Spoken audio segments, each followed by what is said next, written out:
very first time in 2026. It is good to be back. It is good to see you all. It's good to be live streaming again. I hope everyone had a nice Christmas and New Year's. I find it very hard, by the way, to be off air over the holiday break. The day we went off air, which was like the 17th of December, I think, the very next day there was a drop of Epstein documents, and it took all of my self-control not to do an emergency live because there's two very important things, items, pieces of information within those Epstein documents that we have a lot that make a difference in the analysis. We have a lot to talk about over the course of the next couple days. Obviously, capturing Maduro, President Trump's epic military raid in Venezuela. What is the real reason for capturing Maduro? We're going to explore that today because there are some spicy theories about why Maduro was captured in the way that he was. Before we begin, if you would subscribe to the show, I would be so grateful. You can subscribe on YouTube at youtube.com/Liz Wheeler. You can subscribe on Spotify. We have video on Spotify, and Spotify is a censorship-free app, so the entire episode is always posted over there. Just pull up your phone, pull up the Spotify app, search Liz Wheeler Show, hit subscribe. I appreciate everybody who's done that during the show today, and of course, this applies to every day, especially when we're live streaming. Drop your comments as we go along in the show. Drop them in the live chat. We keep tabs on the live chat. I read as many as I can while we're on air, and I definitely read your comments after we get off air. So let me know what you think, what you're feeling. If you disagree on something, make sure you note that in the comment section so that I see it while we're on air and we can address it. But I'm happy to be back. I'm happy to be back. The first week of vacation for me is always, I'm tired from the grind and I'm happy to be on vacation. But man, you get to that second week and the workaholic comes out in me and I'm like chomping at the bit to get back to it. So suffice to say, we have prepared a lot of good content for you in the days and weeks to come. A lot of bomb guests. So make sure you're subscribed so you don't miss that. Okay. Our guest today, by the way, is an excellent guest. We'll get to him in just a minute. Venezuela. What is this really about? This overnight 1 a.m. raid that resulted in the capture of not really president, the dictator of Venezuela, Nicolas Maduro, one of the most epic military raids of our time. I usually am on principle against special forces operators writing books and making movies and doing podcasting because I want us to protect how we operate. But this one would make a pretty good movie. But what's the real reason behind it? Some people are saying oil. Some people are saying narco-terrorism. That's, of course, the charges from the Department of Justice that Maduro is a narco-terrorist. Is he trafficking drugs to the United States? Was he captured because this is really not about Venezuela or Maduro at all? Is it a geopolitical move to outmaneuver Iran and Russia and China? We're going to talk about that. Also, the protests that have popped up in big cities like Washington, D.C. and New York City after the capture of Maduro, they're not organic. You've heard me say this sentence a million times, and it always applies, and it's always the same people. It's the same protesters. It's the same organizers. It's the same people funding the protests. They're not grassroots. They don't actually have a problem. Or I should say the problem that they're claiming they have is not actually their problem. They say that this raid, this military raid of Maduro, that Trump acted illegally. First of all, no, he didn't. Second of all, that's not the problem that they actually have with what President Trump did. A little note for what to expect on the show this week. We're going to talk about Venezuela some today, the real reason behind the raid. We are going to dive into the Epstein files because there are a couple things that need to be discussed from the Epstein files. Also, I don't know if you guys saw this. This popped up from the Department of Justice. What was the date of this? This was on Christmas Eve. Oh, how convenient. The Department of Justice posted on Christmas Eve and said the U.S. Attorney for the Southern District of New York, SDNY, and the FBI have informed the Department of Justice that they have uncovered 1 million more documents potentially related to the Jeffrey Epstein case. Oh, you just happened on 1 million more documents. Funny how that works. The DOJ said the DOJ has received these documents from SDNY and the FBI to review them for release in compliance with the Epstein Files Transparency Act, existing statutes, and judicial orders. We have lawyers working around the clock to review and make the legally required redactions to protect victims, and we will release the documents as soon as possible. Due to the mass volume of material, they say this process may take a couple more weeks. The department will continue to fully comply with federal law and President Trump's direction to release the file. Let me tell you, if it had not happened on Christmas Eve, we would have gone live because, there is so much to say Let's just say when we do go live and talk about that statement from the Department of Justice, Attorney General Pam Bondi will be watching that episode. There's also something else that has been on my mind. 2 weeks is a long time to be off air. There's a lot of buildup here. There's also something else that's been on my mind regarding Candace Owens' investigation into Fort Huachuca. We are going to talk about that. I doubt we'll get to that today, but that will be in the next day or two. And it's something very important, something it's not just been on my mind, it's something that's been sticking in my mind, and I think it's a very important discussion, so we will get to that either tomorrow or Wednesday, depending on the news cycles, of course. But today, we have with us a guest who you guys loved the last time he was on the show, and I'm a little biased because he is, after all, a colleague of mine. He's the head writer and chief researcher for the Glenn Beck Program. He's also a former DoD analyst, and I told him this before we went on air, but I feel I should say it on air. He's also the most correct man of 2026 so far. And we're only, 5 days into the year. It is, of course, Jason Buttrill. Jason, good to see you. Hey, Liz. Thanks for having me on. Appreciate it. I feel like I should give the compliment on air since I said it to you totally sincerely right before we went on. No, I appreciate it. I mean, I guess I knew something like this. It was leading to that. We knew the everything behind it, the reasons why everything was going on with Venezuela. We did not anticipate what actually would happen, which I don't think anyone besides like in the inner circle of the Trump administration, that took me by surprise. I mean, I've just been amazed as I've been looking over this. It's been wild. Do you know what's crazy? You know that meme of Marco Rubio from New Year's Eve when they're down at the Mar-a-Lago party and he's like singing along to Fireball? All I can think of, first of all, that thing is a meme in and of itself, and it has been properly memed by the meme lords online. But all I can think of is he knew when he was singing along, he knew, first of all, that would become a meme, of course, because he's pretty online competent or online literate. He knew that this was about to happen in Venezuela, and that just kills me. Yeah, totally. I mean, really, they all must have known. I mean, really, this operation goes back months, and I mean, you talked about this, being like a movie, and I don't even think the movie is fully written yet because there's still so much that we don't know about. We know we know the climax, we know the big ending and how the movie, but I mean, there's so much. I mean, I would probably guess that this has been what they call shaping operations in the military. That's when they get all the intelligence, when they start moving pieces around the board. I mean, the shaping operations for this probably started back in August. So we are months into this. But I mean, I can't even imagine. They must have probably had CIA black ops, like parachuting in or inserting somehow into the country at that point. They were monitoring Maduro, getting eyes on him for months, just tracking his movements, getting everything down minute by minute where he is every single day.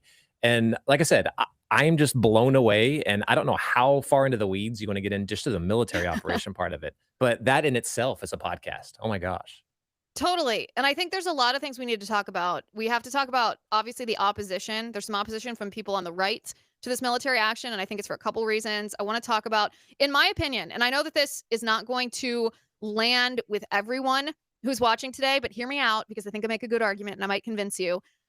Especially the people, and I count myself, by the way, as somewhat one of these people, probably not to the extreme, but when we all saw what happened in Iraq, this forever war, in Afghanistan, this forever war, that it was not just a difficult war that took a long time, but it was a deliberate political choice by multiple administrations to allow U.S. service members to be killed in order to enrich the defense industry and in order to, I mean, it's blood money. It's the definition of blood money. And when we all realized that, especially those of us who initially had defended George Bush for going into Iraq or had defended the war in Afghanistan after 9/11, we felt very betrayed. And we should have felt betrayed because it was the ultimate betrayal. And it was our friends and family who died overseas in these Middle Eastern wars. And I am as against forever wars as one can be. And I still think that there's been this overcompensation by some, this sort of anti-neocon that has turned people not just into being very cautious about military action or very protective against forever wars, but turned them into isolationists. And that's kind of a head scratcher to me because the way that I look at it, and I got some pushback for saying this on X the other day, but I stand by it. If you are an anti-neocon, which I am, then you should be thanking Trump for this military operation in Venezuela because all other facts of the reason why Trump went in Venezuela aside, we are never going to experience forever wars in our country again because the American people, thanks to President Trump, can see so clearly now that they are a deliberate political choice. They are unnecessary. They are intentional because of what Trump did in Iran. We were told by the Panicans it would be World War III. 12 days, he's in, he destroys their nuclear capacity, he's out. In Venezuela, it was less than 3 hours that they were in, Yeah. operated, and were out. There's going to be no excuse ever again for forever wars. Yeah, I especially with the capability that they showed here, that there's obviously there's other options, other capabilities they can do besides sending in 1 million troops, and staying there for 10 years. I mean, we've I've talked about, analyzed, and praised the Israelis during the 6 Day War because that was just an amazing feat of military capability. Well, as you point out, this was the 2 hour war. I've never seen anything like this in my life, and the way that they've set this up, like when I saw them setting up beforehand and shaping the battlefield, it was mostly a blockade. That's what it looked like they were doing. I thought, and I think I mentioned with you when both of us were on Glenn's show, is that it looked to me like they were setting up to kind of squeeze the administration, to squeeze Venezuela, to eventually give them no choice to where Maduro would have to give up. He would have to say, okay, fine, I give up, and he would leave the country. That's what it looked like to me. I didn't think they would actively go in and get him, but In his pajamas. in his pajama, or it was a Nike tech suit, wasn't it? I heard that the Nike tech suit was selling out online. I know, which is so twisted and also hilarious, so messed up.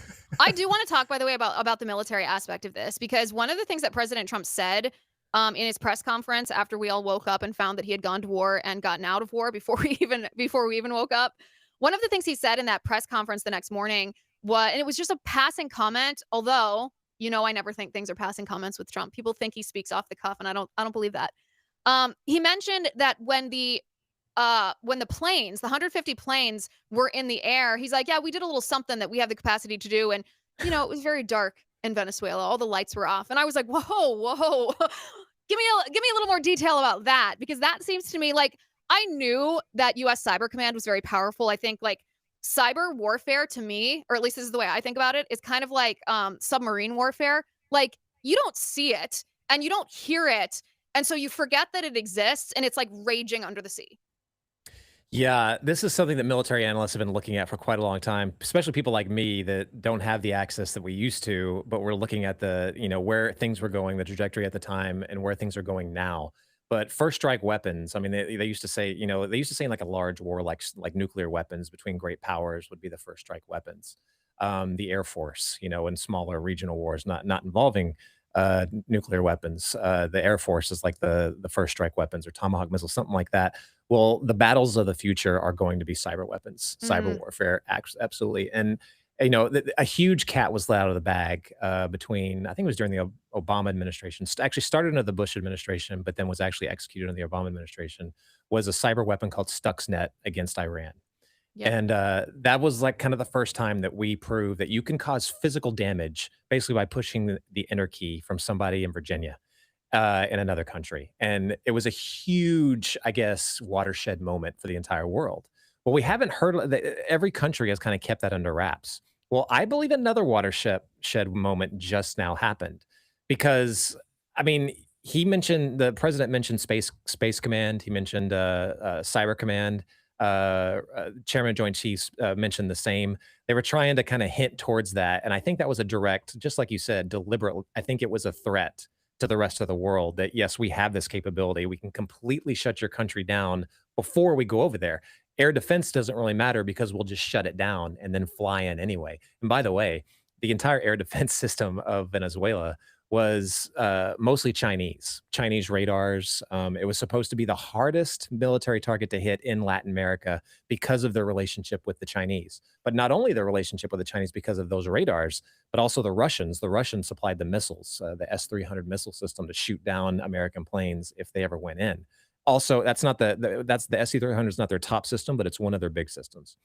Now it looks like all those systems, foreign bought by our enemies, were all purchased off of Temu. That's what it looks like. That's what we did to them.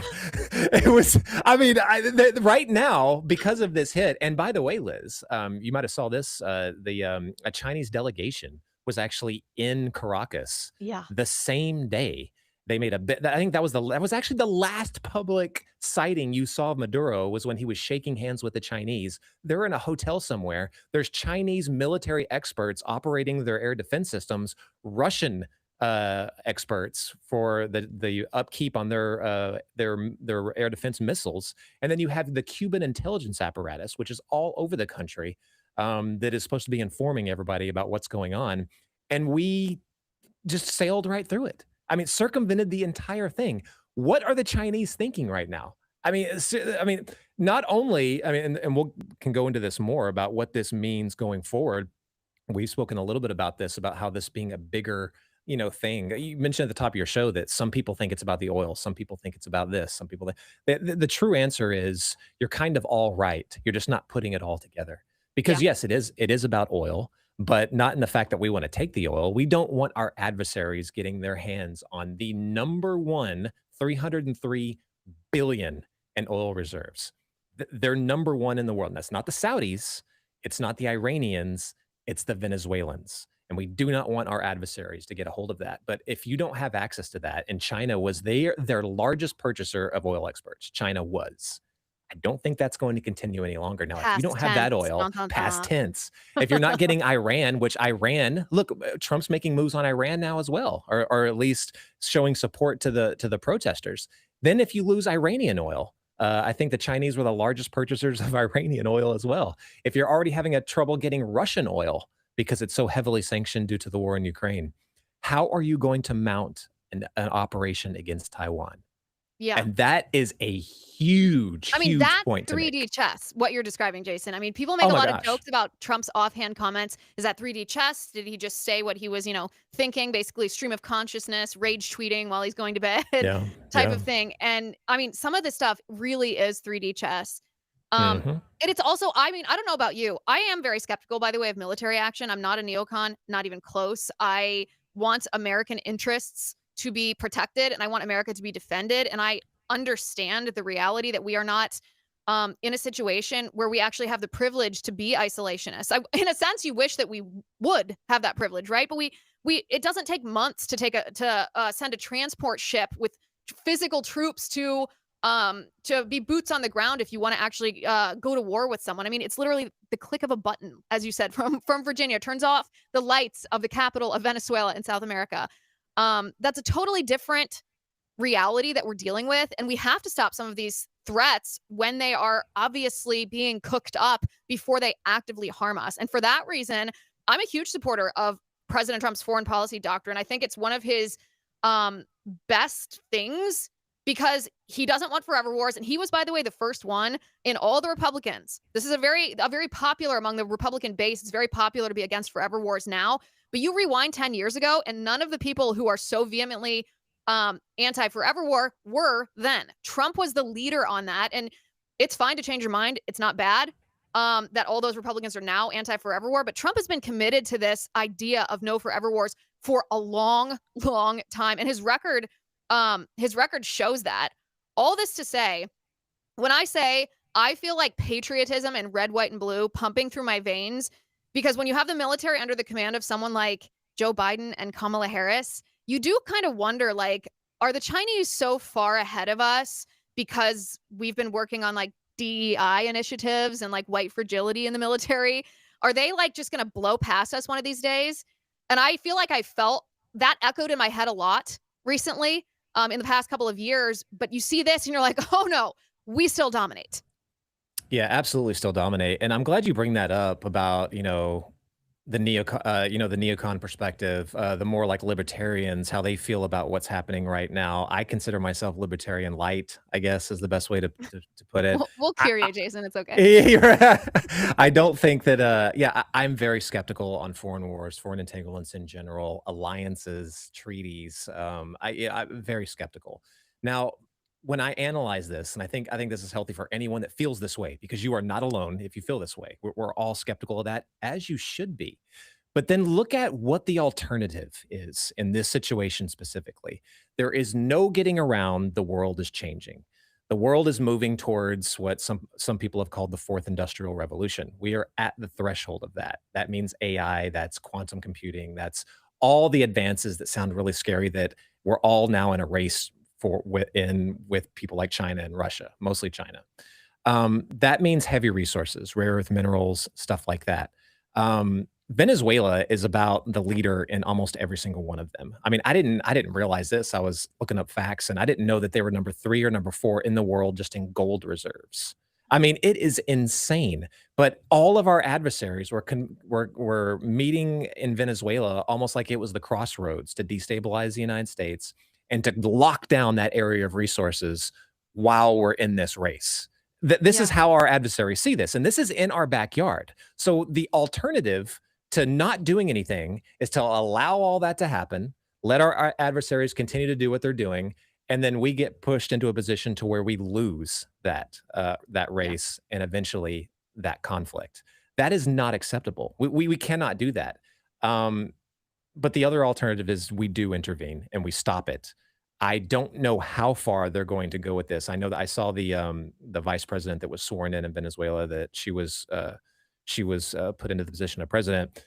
She was sounded very defiant in front of the cameras, but everyone's saying behind the scenes, she's saying like, "How can we work this out?" Yeah. So Well, I wasn't think that that's part of going the to deal? continue.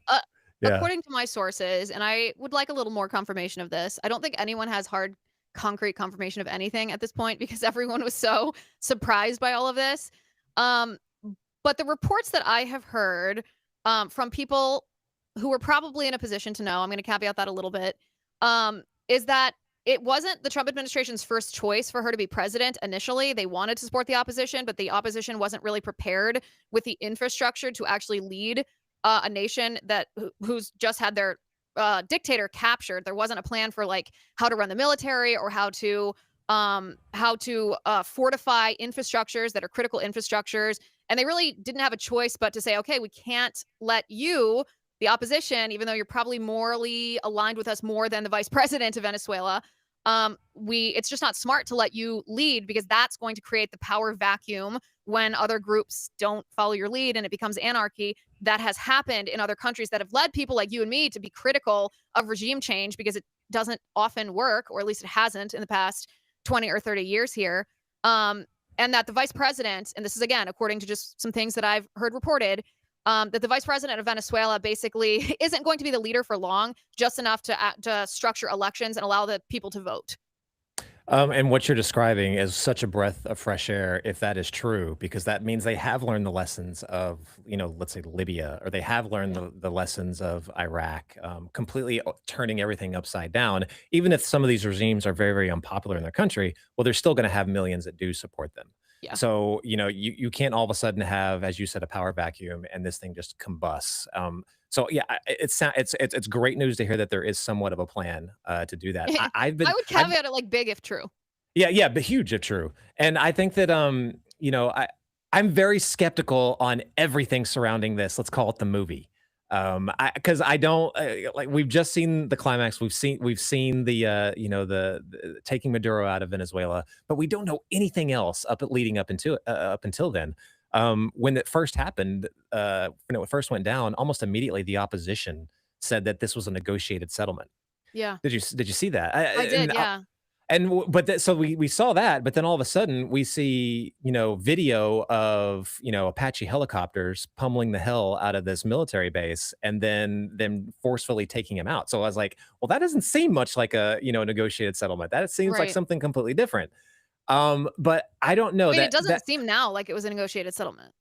it Like, I don't doesn't, I but don't think that was I don't think that was an accurate report. It would be awfully weird to put American military lives in that kind of danger, if this were, like, an agreed upon thing. Like, why would Maduro have been trying to claw his way into his escape room, like Trump said? He got in there, but he couldn't quite close the door. Man, I wish we had body cam video, yeah, from that Delta Force operator. if I'm speculating, and I'm just speculating here because there are questions. I question why his wife was also taken with him. That kind of Yeah, why do you think sounds that was? to me it sounds like an agreement. To me it does. Like yes, we will leave. We know they've been negotiating his departure for a while. To me that sounds like okay, well I'll leave under circumstances, but I'm bringing my wife with me. But he's never That's gonna just see her if he's convicted. He'll be in a man's prison unless he, like, transes or something. Oh, wait, as, you can't as even do that anymore under Trump. So Right. As you're saying this, I'm actually watching on the TV here as he's leaving the courtroom and going back to prison. It's just such a wild time. so But wild. You'll have to show but images I on don't that as know. soon as we get it. It just seems like there. I don't know. It just seems like we know discussions were going on. I'm also it's part of the battle plan was tons and tons of attack helicopters that went across the country. And anyone that's studied this stuff in the past or been a part of some of these operations is attack helicopters can't even really operate if there is man portable air defense systems, like like Stinger missiles. Like a single guy can shoot down a helicopter. They eat helicopters for breakfast, and not a single helicopter was barely damaged. I think one took small arms fire but can continue operating. That didn't happen. So either that's a huge technology thing, or to me, it's more evidence of an overall some kind of negotiation or at least some kind of, I don't know, coordination. I do think that they still, as to your point, Delta Force did go in, they still had to fire. I also know that, the Cuban intelligence officials surround Maduro. So they would not be on board with this if this were the case, So if you this think like speculation was you true. think your speculation is that Maduro and his wife agreed to this because his wife was afraid for her safety once Maduro was gone, but that the people surrounding Maduro were not on board with this, which required us to do an actual raid. He just didn't fight it? Exactly. Oh, interesting. That's a possibility. And if that is true, that moves more towards a more soft landing when we eventually get elections, when that vice president steps down, we get elections, and then somebody else comes in that all sides can kind of say, yeah, okay, we support this person, and they go in a different direction. But I definitely know that the Interesting. Chinese would not have agreed with this. The Russians would not have agreed. The Iranians would not have agreed. The Cubans that are there surrounding Maduro, they would not have agreed. So What about the military though? Go back to what you said about like the Stinger missiles, the missiles that like one man can take down a helicopter. And you yeah. said that we didn't see any of these. It was small arms fire that the choppers sustained. You mentioned technology. What do you mean? Do you mean that like a Stuxnet thing where I mean, is that even possible? I have no idea how those weapons work, so I have no idea how technologically like ingrained they are. Is that something that a cyber command could take out their capacity by destroying some kind of algorithm that you need in order to fire it? Or do you think that that was human intel that someone in the military, refused to give that order? Or what do you mean? So it's very possible that Cyber Command had something, have some kind of capability with that. It's also possibility that some of the helicopters had some kind of new generation jamming technology. The Night Stalker special ops helicopters are used for this. I don't even know who knows what the heck is equipped on some of those helicopters.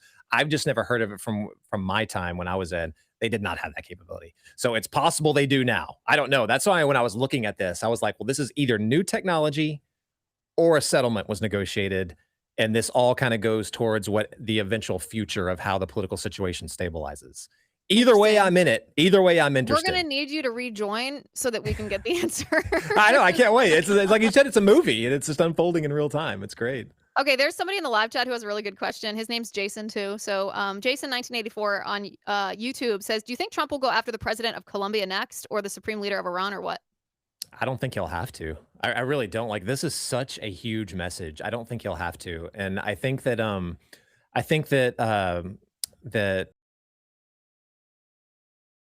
especially with their ties that goes back decades with Cuba, which tie them to Russia, and their ties with China. I think or Colombia, sorry, is a smaller potato. So I don't think that kind of action will even be necessary.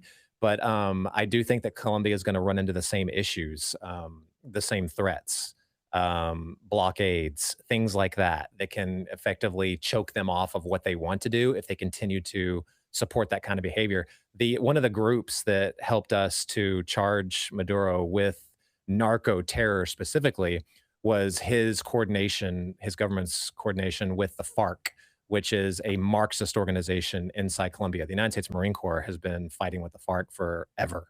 It was when I was still there, and I think they probably still are. But I would assume that this new lefty Colombian president might have some kind of knowledge of, let's just say, a little bit of knowledge of what the FARC does. I And he's won't say he's probably coordination, thinking but about picking yes. up that phone and calling Donald Trump. Listen, You're it's a good right. day for us as Americans when we're pretty sure that commie dictators all around the world are quaking in their boots. What a That's the kind difference, right? Oh my gosh. Oh my What a gosh. Well, that's the other difference. thing. Fox News reported earlier that Maduro felt protected essentially because the Biden administration was the one to indict him, and they never did anything about it. It was just token. And so I think he didn't believe that it would happen. He was never thinking. I mean, he thought it was a bluff. He thought that they weren't going to actually act on it. President Trump basically called him on his bluff. What do you make of that report? Do you think that, Biden essentially lulled Maduro into a false sense of security? Well, Biden lulled him into a false sense of I think that I think they have, well, at least the people that were around Biden were of like mind with Maduro. I'll start there. Biden's auto pen is what I mean. Yeah, Biden's auto right. pen lulled Maduro into a false sense of security. Right. I think that the same activists that that the Biden and Harris administration could call allies, the radical left groups, the activists, all of them, they weren't going to piss them off and take a move against Maduro, and Maduro knew that. Maduro, president used to be president of a country that would hold anti-fascist, seminars and events, and you would have prominent American radical leftists that would attend those seminars. They were very much, I think, comfortable with the fact that the Biden and Harris administration was in charge at the time, and I think it was Biden that actually cut a deal with them to purchase some of their oil. I mean, they were not hard on them at all, although they did have a bounty, which is kind of funny against Maduro. They mentioned a couple of Yeah, times. didn't Trump Actually, double it? yeah, I can't remember. It was like 25 It was like million at some 25 point or million. And something. then did you see that hilarious clip from, again, the press conference when Secretary Rubio he took the podium and he was like, yeah, I mean, we had a $50 million bounty for anybody who, Yeah, captured Maduro. And Trump goes, don't let anybody claim that now. right, Because right. Rubio was doing what they call girl math, being like, hey, there was 50 million that could have been spent and we didn't spend it. So we basically saved money. Right. Yeah, Marco Rubio has been an absolute rock star in this. I mean, you see I him on Meet the know. Press. On Meet the Press, he just absolutely dismantled the person interviewing. I can't remember that girl's name, but absolutely dismantled her. And there was one great, I mean, it went directly to our previous conversation when I think specifically she asked him about the oil and is this all about the oil? And he was like, we don't need oil. We have our own oil. But Yeah. we don't want our adversaries to have the oil. We don't, and he specifically calls out Russia, specifically calls out China and Iran. He's like, what are they doing? Do they not want the oil? They're not there for the empanada recipes. That's not why they're there. They're there for the natural resources. They're there Yeah. to destabilize the country. He's Yeah, great. yeah. They're there to violate the Monroe Doctrine because they don't want us to have hegemony of the Western Hemisphere, and we should, for all the reasons we've discussed. Okay, so here's one of the questions. This is a totally valid question. I also have questions about this. I feel like I'm not as worried in this moment as some people that I've seen commenting on this, because if you look at President Trump's track record, he actually said this himself too when someone asked him about regime changes not working. Historically, regime changes by administrations not working. He's like, well, that not my administration. Like, that doesn't apply to me. And I was like, that's actually right. That's actually the correct way to analyze this, because we should always be worried about repeating history, repeating mistakes. If we've seen that regime changes don't work, we should be doubly skeptical of engaging in them. But it is true that every time President Trump has used our military, it has been quick. He had a goal, he met that goal, and he then, pulled the military back out. And he deserves credit for that. So I actually trust him in this standpoint, although I'm not sure we've ever done anything exactly like this. He was on Air Force One. And he was asked, and I think this was this might have been early this morning, it might have been yesterday. He was asked by a reporter, what does it mean when you say, like, who's in charge of Venezuela right now? And I want to play this video because it's hysterical. If we could roll that shot. Next question is, who's in charge of Venezuela right now? Have you spoken to the newly sworn in president there, Rodriguez? And what are your thoughts on the entire situation? You said the U.S. would run Venezuela. We're dealing with the people. We're dealing with the people that just got sworn in. And don't ask me who's in charge, because I'll give you an answer and it'll be very controversial. What does that mean? It means we're in charge. Have you spoken with her? We're in charge. Have you spoken with her? No, I haven't, but other people Do you want have. to? Yeah, at the right time, I will. Did the U.S. give Delcy Rodriguez any Okay. guarantees? We can pause it there because that's the whole video, by the way. Anybody who wants to watch it, it's great. He's always funny talking to reporters, but he's like, don't ask me that question because I'll give you an answer that's controversial. The answer is we're in charge. What does this mean, Jason? I mean, there's been some reports that, like, Marco Rubio has been overseeing, like, basically the operation of the government, but that he's so busy being, like, the National Archivist and Secretary of State and USAID director and, whatever else he is, that maybe he would let maybe he would let Stephen Miller step in and be, I don't know. What there was some meme that just slayed me about Marco Rubio where they were like, soon it's going to be the um Emperor Marcus Rubius who's going to be who's going to be the governor of Venezuela here. What does this look like? This is a valid concern if it's going to be like a quote unquote long occupation. What does this look like? How long will we have to be there? How would we get out and ensure that it doesn't just become a power vacuum for hostile foreign governments or hostile terror groups or something like that? Yeah, I think when he says we're in charge, it's different from when you're talking about like let's say Iraq when we were occupying the land, we had, hundreds of thousands of troops on the ground and we were in charge of the country effectively. I think what he means is the way we're in charge in sense that they have no options. Yeah. The only other option they had before was, well, you can't do anything because we have our Chinese air defense system, we have Russian missiles, and we have Cuban intelligence protecting us. And they thought that was sufficient. And why wouldn't it be? Because no one has ever done anything like this before. Now that's completely thrown out the window. Like if we wanted to, we could go take her if we wanted to, and they've already proved that. But they also just can't sit on their hands and do nothing because what the Trump administration was shaping before this, as we talked about before, was effectively blockading the country. So if the only way that you can, sufficiently run your government is by selling China oil, well, you can't anymore because the Navy's not going to let you do it. So they have no options. They have no power to wield, no leverage. We have all the leverage. We dictate everything at the time. And if let's say if my speculation is not correct and there was no negotiations that they're keeping close to the chest right now. We just don't know about. My assumption is that they have been negotiating with this woman in some way, or the people that would take control. The opposition leader, But you mean? the opposite, Or the vice both president? the vice president and the Oh, yeah. opposition leader actually.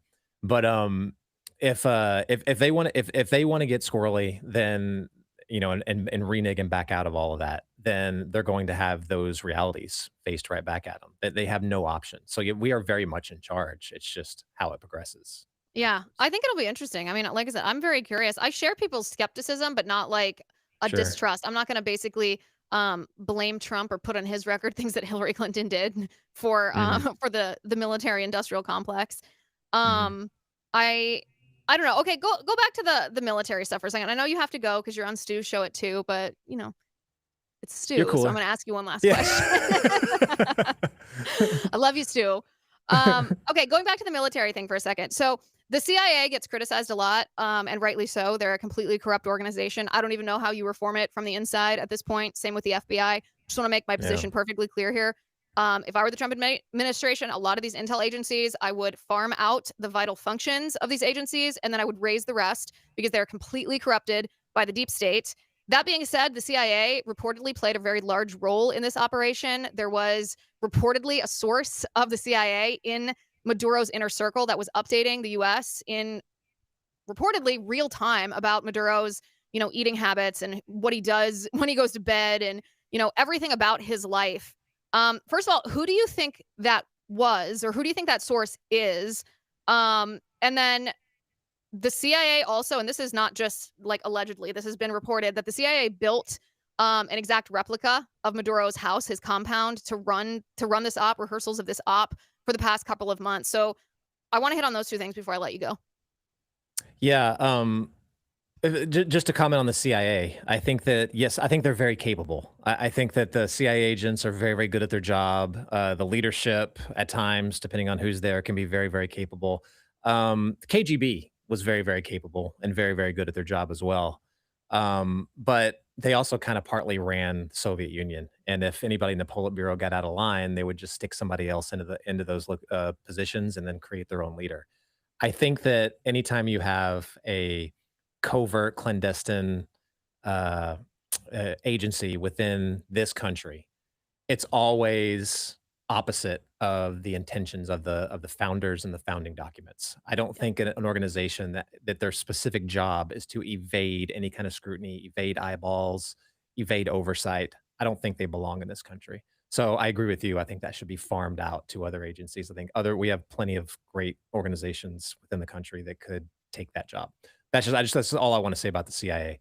We need to make sure that we give all of our deep state caveats. We don't like you, deep Yeah, state. you're right. We don't like you. I can't say something complimentary about the CIA before, like, without telling them how much I also dislike them. Right, right. Okay, but the source, who do you think this is? I don't, before the source, they were looking for sources everywhere. And did you read that one article about how they were looking at one of Maduro's pilots? They had specifically Oh, targeted his interesting. No, I didn't see that the one. people. Yeah, they specifically targeted pilots, people that flew him around, and I think they tracked it to like the Dominican Republic or somewhere like that, where they would go to, like, because there were sanctions on the country, they would fly their jets that they would fly him around in. They would fly him to the DR. They would fix them there, and then they would fly back. Well, they actually CIA targeted one of his pilots and almost got him to flip, but it didn't work out eventually. But my point on that is they were looking at everyone they could. And it could have been as low as a chauffeur. It could have been as high as like an attaché or an assistant or something like that. But I think it probably was someone in his office, Yeah, which is that's kind of remarkable. crazy. Yeah, Yeah, yeah, because it is. It's like they're Cold War type loyalists. stuff. Yeah. Total Cold War, yeah, and these guys are loyalists, and the people that are trained to look for those turncoats, they're Cuban and Cuban intelligence, and they were trained directly by the Soviets, so they know what they're doing. So this is It's huge. literally Cold War stuff.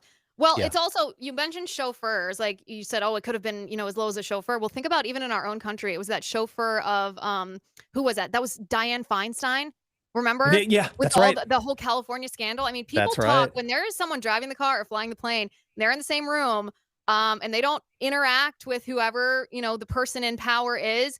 I think the person in power often forgets that they're even there. That's an extremely powerful position, a lot of access. I've heard some rumors, and this So is true. literally rumors. This is not from a source. I just saw someone suggest this on X that it was the vice president that was tattling on him. They see the writing on the wall too. It could have been someone that high. I mean, like I said, there were no options, none at all. And remember how defiant Maduro was before. He was so sure of his position. He was screaming in an interview saying, "Come get me. If you want me, Yeah. come and get me," because he did not think it was possible. Well, now all of that is off the table. Well, They absolutely. reports are that Trump saw some of the videos of Maduro dancing and being like reckless like that, and that was one of like the tipping points. That was like, That's funny. I hope that's true actually, because I don't think that makes Trump like hot-headed or anything. I think that just informs him. If you're in a negotiation with someone and they're publicly doing that, behaving in that way, um, it shows that they're not being serious about the negotiation. And if Trump was convinced that that Maduro wasn't serious, he would have stopped negotiating. So it's not just Yeah. like, oh, I got mad because of a video of him like Right. taunting the US.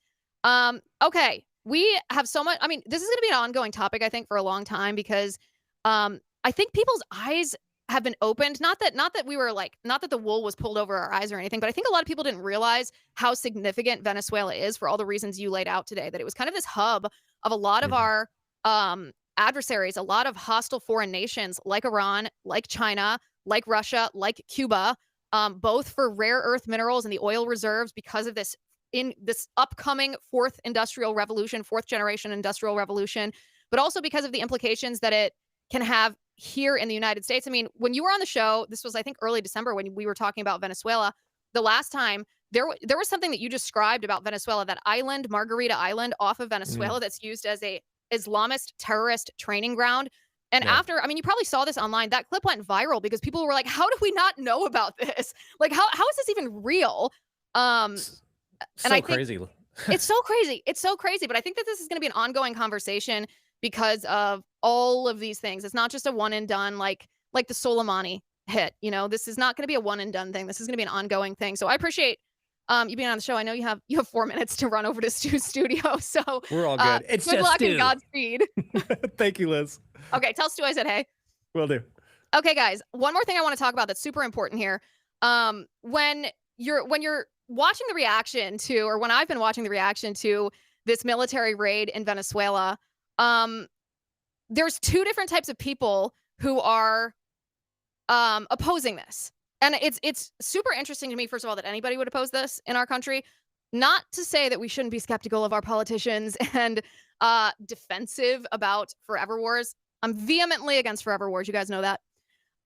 But there's two types of people who are opposed, two types of people on the right, I should say, who are opposing this military action. The first type are people like Tucker Carlson or Dave Smith. These sort of, I call them anti-neocons, because it's not so much that they are just against forever wars. The pendulum has swung so far in the other direction that they are outright isolationists. They are against what seemingly any and all military action, even if it is justified, even if it's short, even if it's effective.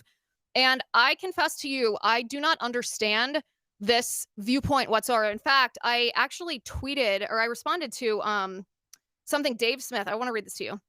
Dave Smith had posted on X earlier, and he said, "I'm so disappointed in the prominent right-wingers supporting Trump's attack on Venezuela, including many who should know better." And I responded to him. He hasn't responded yet. I'm sure he will. I said, if it doesn't predicate a forever war, then what's your opposition to this? Because if your opposition to this military raid in Venezuela, if your opposition to it is that you don't trust any politician and you fear a forever war, you don't think that we'll be able to get out of there, you think it will be like Iraq or Afghanistan, okay, that's a fair viewpoint. But putting that aside for a minute, because that's not going to happen, just like it didn't happen with Iran. If it doesn't predicate a forever war, then why do some people like Dave Smith or like the Tucker Carlsons of the world, why do you oppose this? That doesn't make sense to me for all the reasons that we just discussed, that Jason and I just discussed. The second type of person, and these are left-wingers who are opposing this military raid. There's protests that have popped up in New York City and Washington, D.C. and Chicago, all across the country. And these left-wingers are claiming that what Trump did was illegal, that he had no authority as the commander-in-chief, as the president of the United States, to do this, to conduct this military raid without congressional approval. That's not true, by the way, because it was primarily a law enforcement action.